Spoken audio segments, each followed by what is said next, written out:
Here we go. Thank you to West Coast Custom Concrete's newest video, and that is the West Coast Mobile. I'm going to go over a bunch of stuff in this why I don't want to do city permit jobs, commercial jobs, government jobs. I'm so over it. I did a lot of it when I was younger, like parks and hospitals and stuff, and I was more patient. I could handle the red tape. This thing is a nightmare. The gas line was in my way. You guys are going to see is we dug around it for 2 days, and yep, you guessed it, we broke it. We're going to be doing that side. That's a staircase with a retaining wall. That's the other side of the house that we're working on. There's a basement inside. Here's the side we're going to demo out. So we're going to demo all this out to the sidewalk level, right where he's standing, where that wood fence is, just about where that bucket to the right is where the new wall is going. It's going to be a 6'6" high, cast in place, solid concrete wall. This isn't for the inexperienced people to do this job. So we're going to knock all this down, dig it all out. It'll all be street level where the excavator's at, all the way back. A new staircase is coming in. The front of the house entrance is going to be, the stairs are going to be taken out, and each side of the house is how you're gonna get into the house. So Javier had his little mini there, and I had my breaker, so I just broke this wall down for him. They started whacking on it with a sledgehammer. I had my breaker there because I got to break a bunch of stuff out. This one doesn't like perpendicular, straight and down, up and down like my S70. I can go right through it. It's awesome though. Look, I mean, it just goes right through it. And you're going to see all the problems with this. And what happens is I got a whole crew out here. I got this scheduled. I got concrete scheduled. It's about 3 loads. It's a big footing with a pour-in-place wall. I'm going to show you how I'm going to waterproof it with what I'm going to add into the concrete. I got to put a French drain behind it so all the water drains out. So when this is all dug out ground level where he's standing right there, the wall goes right down the middle of the property. It's about 8'3" from each house, right down the middle. And we ended up, yep, you guessed it, broke the gas line on Friday. So we started digging Thursday. And this is the problem. I could have dug this whole job out and had the footing dug on Friday.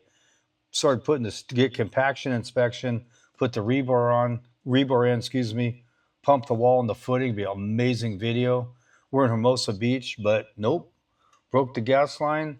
And they have 5 different divisions. They have a crew that just comes out and fixes the gas line, which I could have done no problem. Then they have another crew who comes out and turns the gas on and lights their pilots. So this is an easement from the house I'm working at, and the neighbors share a gas line. It splits off to their house. And then he has a tenant in another duplex. So when we broke the gas line, guess what? Everybody's off. And here's a super interesting part. Right here where the sidewalk and staircase is, they had put a wall underneath in the basement and tunneled under it and freaking put 2x4s, 4x4s underneath this, and it caved in and bro almost fell. And it's like 10 feet, 8 feet right there. So we're trying to make a little ramp to get him out of there. Nobody's panicked, but it's just unforeseen thing after unforeseen thing. And then I'll get into it more. It goes from 3 feet to about 8 feet, the grade on this, all the way from the back of the house, because we're going to put a 50-foot pour-in-place wall with a 3-foot return right there. And now we got to get a shoring engineer. I pulled the permit, showed the workers' comp, did everything they want, $1,300 for a permit and a city license. You got to buy the city license for the whole year. After this job, I'm out of here. I'm not coming back to Hermosa Beach, but this whole thing, there was a void for the guys who worked underneath. It was completely insane. So all these unforeseen things this is why I'd rather just go blow a patio or driveway down and make way more money. I don't have to deal with this BS. The gas company, I'm at their mercy. The line needs to be relocated, and you just email and get in line, and it might be 2 weeks, it might be a month, it might be, who knows? They got to relocate it. It's right in my way. And you're going to see it as we dig coming up here. We just didn't want the excavator to cave in here, which was insane, another thing. But lucky they had that little strip of concrete against the house where he put the breaker on it to stabilize himself. We got it out, no problem. But if he would have went up on the staircase, he would have been far enough back where the whole thing collapsed. I'm looking at this thing going, my God. I've been in so many crazy situations though when I've operated stuff. This isn't that bad, but it was just unforeseen. And now I got to get an engineer. When I pulled the permit, they didn't say anything. So now I have to get a shoring engineer to draw me a paper so I can go back and get approved. And in the back of the house, about 10 feet from the back, it's about 6, 7 feet of dirt. I have to shore it up. And I told them I could just put plywood with 2x4s across this block. And they're like, really? And I'm like, yeah. So I got to find an engineer who will draw it. Look at that. That's hollow all the way down the basement. This whole thing. And the funniest thing is that the porch is hollow.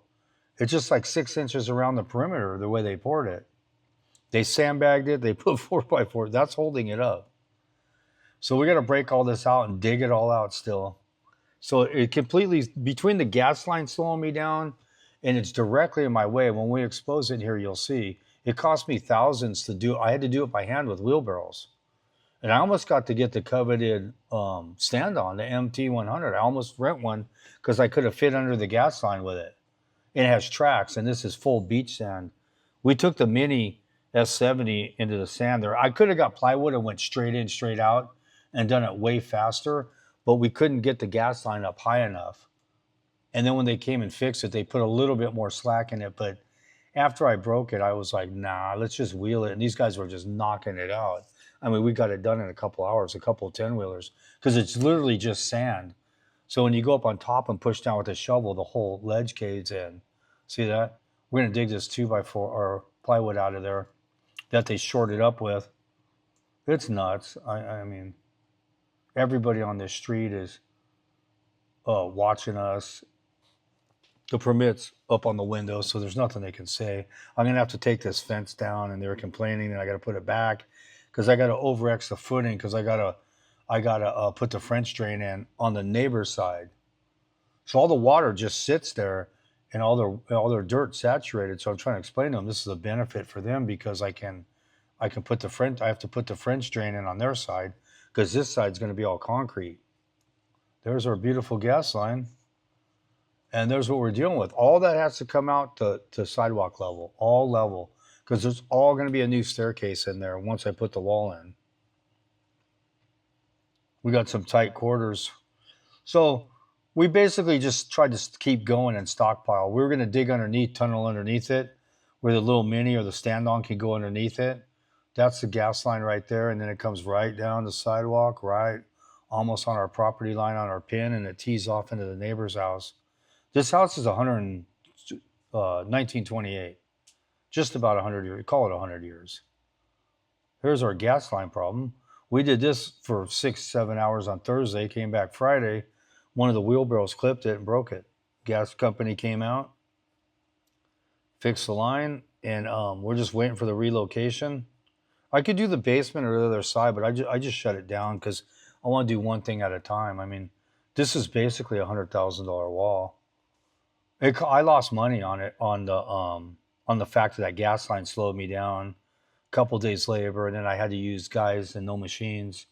So $3,000, whatever. It's collateral. I price things for that, and that's why some people think I'm expensive. But I'm not gonna take all the risk and not enough reward. So I added in there. I accounted for all this, and if it doesn't happen, then I benefit just for being that good. And if it does, then I have money on the job that's for this. California's got some serious red tape. It's insane. This is why I don't do permits, why I just want to do driveways, floating steps, nothing structural. You don't need a permit. Here's another beauty tip you guys will love in California that they passed a few years ago. Contractor licenses with no employees have to have workers' comp. It's called a ghost policy, which obviously because you can't use it if you have no employees, an owner can't use workers' comp. This is tight quarters here.